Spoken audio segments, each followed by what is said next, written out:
Welcome to episode 62 of the Ben Briggs podcast. I am Ben Briggs. It's Saturday, people.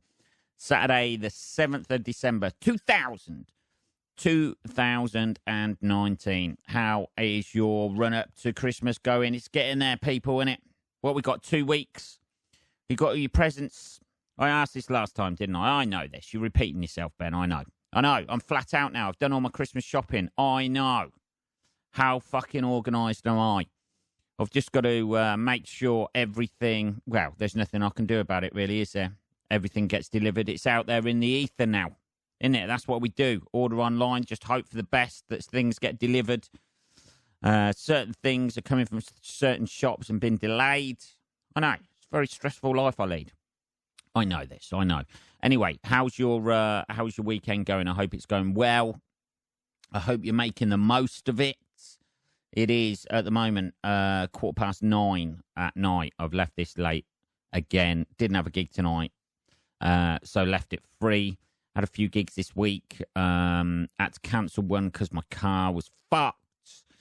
But it's back on the road. The Blue Bullet is back again now. So, yes, all those people worrying about the old Blue Bullet out there. She's back, baby. She is back. Yeah. So I have pretty much just been immersing myself in serial killer documentaries. That's all I've been doing this week. I watched The Confession Killer on Netflix. I don't know if you've watched that. I thoroughly recommend it. I watched all of it to the point that my TV was goading me into switching it off. Just saying, you've been watching this too long now, Ben. Come on. Does that little thing where it does the countdown, and then you've got to rush around, try and find where the fucking remote is, pull it out your asshole before it gets to the stage where it switches off.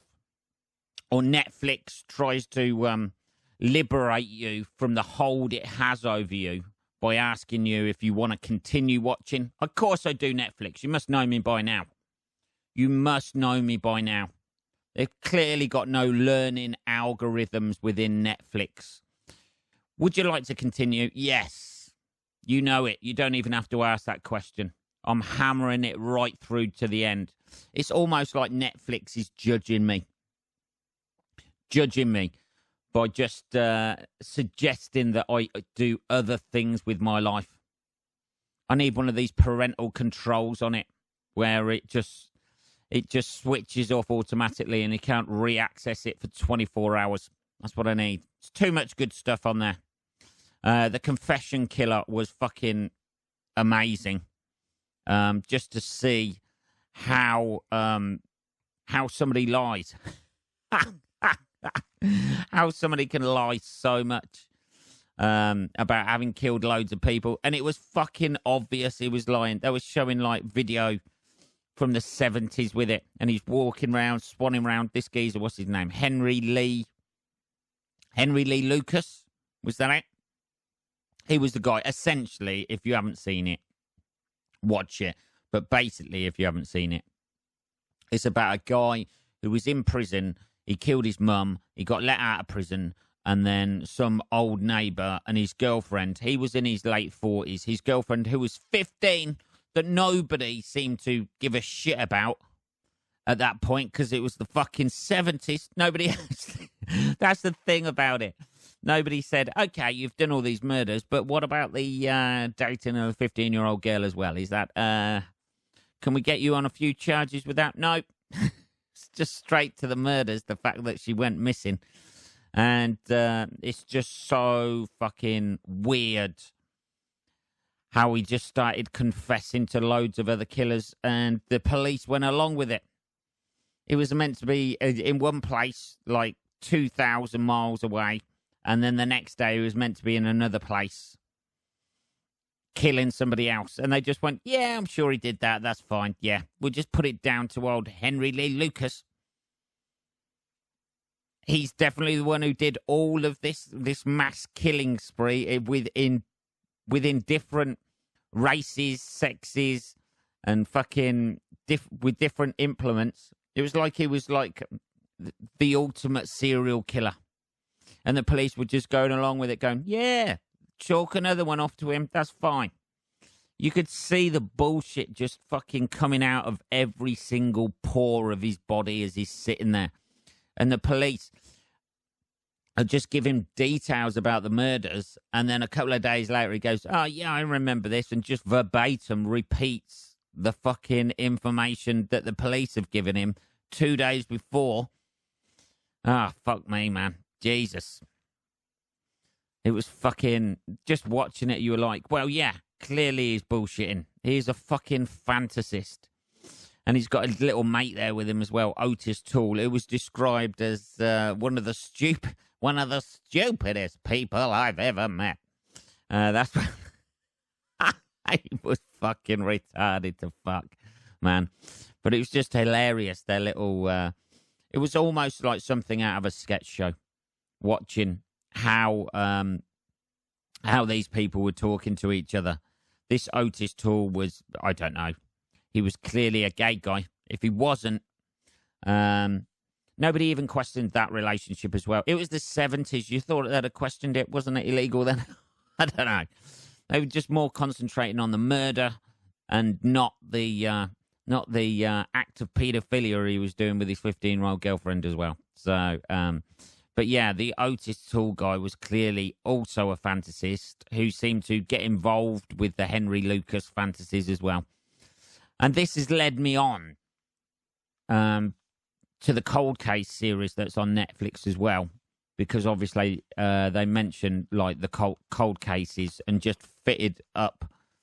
They had fitted up this Henry Lee Lucas like with all of these murders, and then treated him like a fucking celebrity with a film crew going around him, and he had a free run of the fucking police station. And then they tried to fit him up for a murder of a Jane Doe who they couldn't recognise. They couldn't actually identify who she was. So they just called her the Orange Socks Girl because she was found completely naked apart from orange socks. What a hell of a moniker that is.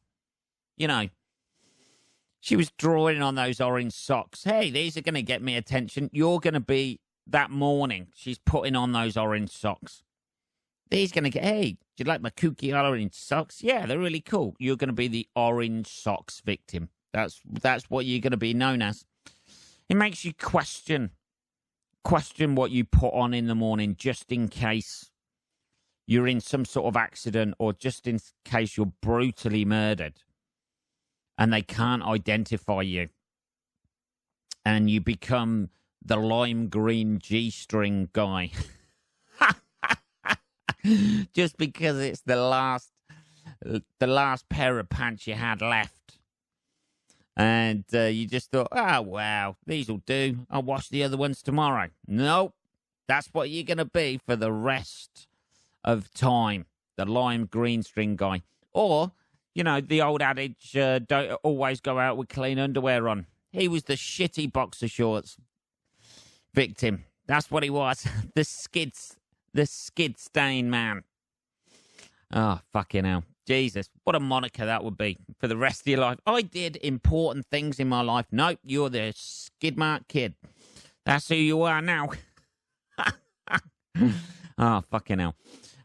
Anyway, watching all of this stuff has made me a little bit stabby. No, it hasn't. It's made me a little bit. I know what you're probably thinking I'm going to say. I know what you're thinking.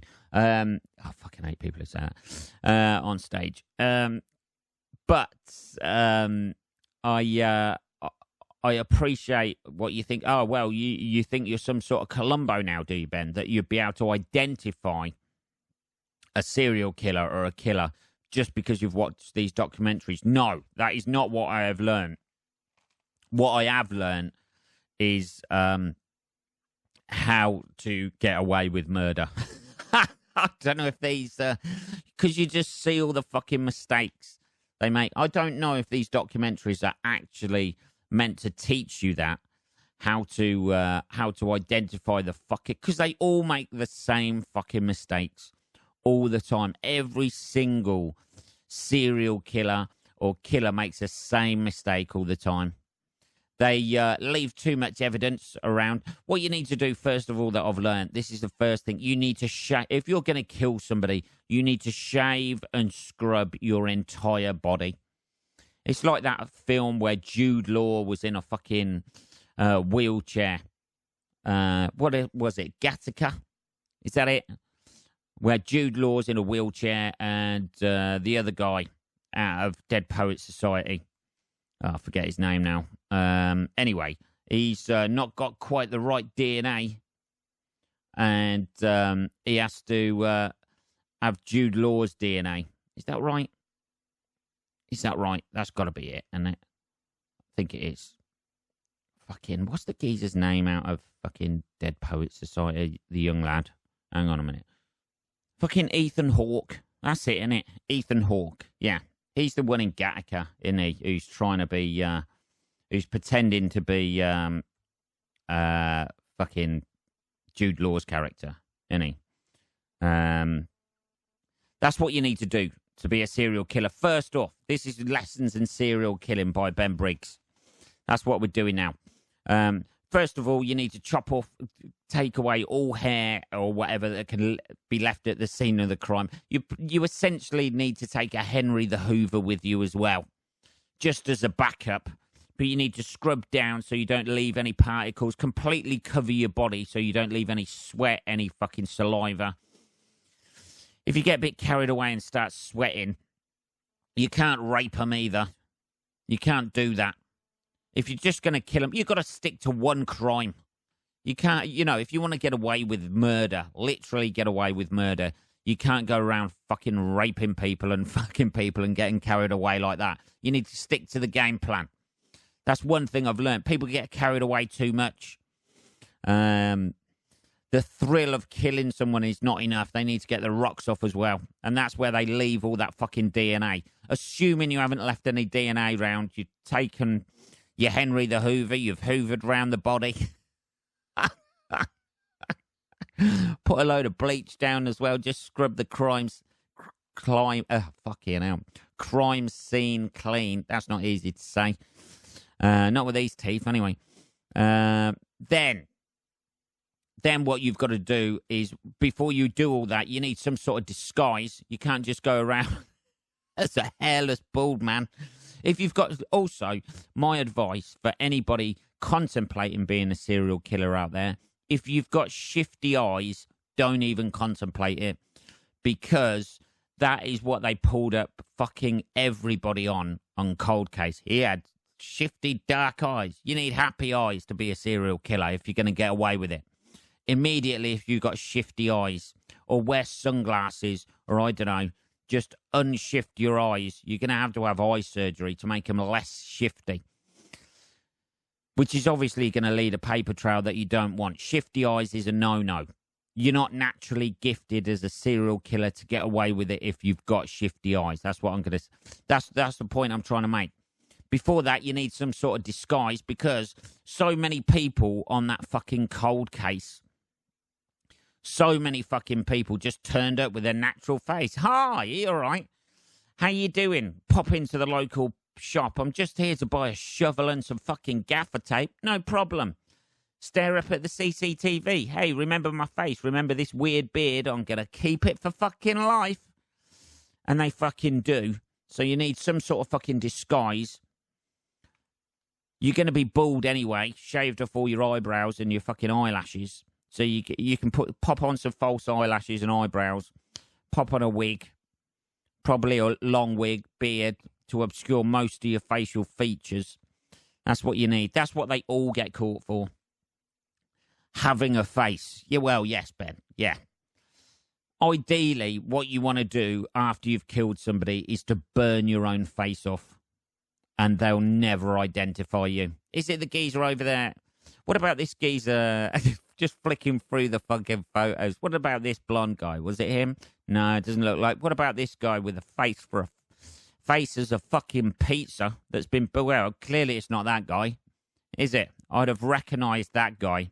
The guy whose nose has melted onto his chin. I'd have melted that guy. That's the ideal scenario, what you want to do. You want to melt your own fucking face off after you've committed that crime.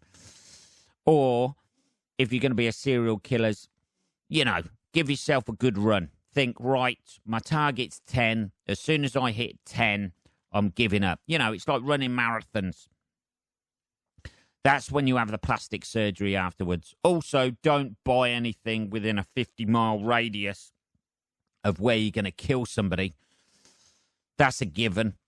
In it, don't have any interaction. Don't leave witnesses either. You've got to kill them. You've got to improvise. That's what I'm trying to say. If you're going to kill somebody, you've got to be out there and just make sure you've got a few improvisation skills. Maybe take a class. Obviously, go disguised to an improv class. So you can deal with anything that's thrown at you. Too often they leave witnesses or they're waiting outside. They've always got a mate who's waiting in the car outside and somebody drives by. It doesn't half make you think, like when you see cars waiting outside houses now after watching these things. Like, I used to think, that's probably just somebody waiting for somebody. I'm definitely going to be thinking now, well, somebody's getting brutally murdered inside that house, aren't they? And he's the lookout. You don't need a partner. You need to do it alone. You can't be a loner either. This is the thing. They're all fucking loners. You need a big group of friends to be able to kill a lot of people. And you don't kill your friends as much as you want to. You have to go outside of that group. Don't know the victims. That's the thing. There's people, if you're taking notes right now, you're a fucking lunatic. People writing this down. What else? What else is it, Ben? What else? Yeah. You've got to learn from other serial killers' mistakes. This is not something I'm contemplating, by the way. Just in case anybody is listening from law enforcement. You've got to cut all links to the victims, not have witnesses. I've covered that already, and I've covered that.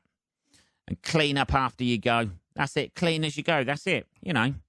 Do a bit of stabbing. Do a bit of mopping up. Chop the body up halfway. Mop that shit up. Pile it all into plastic bags. Distribute it at various places, but not on a run. There was somebody who killed somebody and then dropped the clothes and the body parts in a triangular roadway around where they fucking lived. If the police had just gone, hang on a minute, all these things make a triangle, let's have a look in the middle of there. That guy just didn't like to travel. That's it. He was looking at the petrol cost of disposing of the body. Still took him about 28 years, though, to find him. It's amazing. It's absolutely amazing. Since DNA, the amount of people, since DNA has came in and DNA profiling and all that, and DNA testing, since that has come in, the amount of people who were literally getting away with murder before that is unbelievable. And then they're picking them up after 21, 28 years. Just on like a speck of blood. You got to be a bit of an OCD clean freak, I think, to get away with being a serial killer. You've got to do that. And it says you've got to be approachable. You've got to be a friendly face and approachable. You haven't. You've just got, if you want to get, you can brutally murder anybody. Excuse me, you got the time? Whack, straight over the head. Drag their body into a van and then drive off. But you've just got to make sure the inside of that van is clean. Or you've got multiple vans. Ideally, if you've got your own cleaning business, you're sorted. That's what I'm trying to say. Every cleaner out there is a potential serial killer. Who can get away with it. That's it. So there you go, people. That's my advice if you want to be a serial killer, how to get away with it out there. Also, I did see, fucking hell, I don't know I didn't know whether this was true or not at the time. For some reason, I Googled Josh Brolin the other day. Now, this was one of those freaky little Google things, and then instantly came up a fucking, I think I was researching the Goonies, or like just going, was that really Josh Brolin in the Ghoulies? In the Ghoulies. That's related to what I'm just about to say. In the Goonies. And a fucking story came up about perineum sunning, which is apparently Josh Brolin has burnt his own perineum and arsehole and ball bag, I imagine, by sunning his perineum, which is basically you strip naked and point your arsehole at the sun. I don't know. I've never thought to myself, that is a part of my body, the arsehole and perineum, that needs to be browner. I've never thought that to myself. If anything, at times, it would need to be less brown. Particularly when I'm in a rush. Got about 10 minutes to get on stage and I'm having a fucking nervy shit. And it just won't go. It just won't wait, baby. Yeah, apparently he's burnt his own arsehole by sunning his perineum, which is a new trend. I imagine it's not going to last that long. Because that is a part of the body that rarely sees the sun, does it? You know, I don't think that part of my body has ever seen sunlight, direct sunlight. It's going to burn like a bastard. Of course it's going to burn like a bastard. If you're pointing your arsehole to the sky, I don't know what sort of healing if you're in that much need of vitamin C within that area, surely they do vitamin C suppositories out there that you could just pop in there. Surely you don't need that vitamin C from the sun. I don't know. All these fads and things. So he's got a sore arsehole, apparently. He's going to be forever. That story is going to be on the internet forever. Every fucking great film he's ever done. Since the Goonies. You see where the Ghoulies bit came in there? Pointing your arsehole to the fucking sun. Oh, Jesus, man. I don't know, man. It's another world, isn't it? Hollywood people, it's another world. I don't know. But that is something I will not be trying or be promoting for people to try within this podcast environment that I have created. Talking. Oh, God. Seamless, people. It's seamless. Let's have a bit of tea. Talking about promoting things. Oh, my God. That is a hell of a segue there. Bow down, people. Bow down. Talking about promoting things, I have, for the podcast advertising this episode. We'll start now. So, right, let's get this advertising done for the podcast. Car share apps are all the rage now. It's convenient and negates the need and expense of buying your own vehicle. The only downside can be bad car share drivers or having to share with other people. So, if you want the convenience of a car share app without the hassle of being in a vehicle with anyone else, you need Carjack app. Carjack app pinpoints vulnerable drivers that you can track in real time in your local area and carjack them. They use complicated algorithms to identify easy to overpower lone car drivers, from pensioners and the infirm to young gullible drivers who can be easily flagged down, kicked out their cars, and hey presto, you can get to any destination you want. It's that simple. Just leave a review of your ease of carjacking experience and a star rating to help other carjackers in the future. Choose from a variety of cars and victims. They really do cater to all tastes and prejudices. Carjacking app usually costs £15 or $18 per month, but if you enter promo code hit the pavement, bitch. I said hit the pavement, bitch. I ain't joking, bitch. Hit the fucking pavement. That's promo code hit the pavement, bitch. I said hit the pavement, bitch. I ain't joking, bitch. Hit that fucking pavement.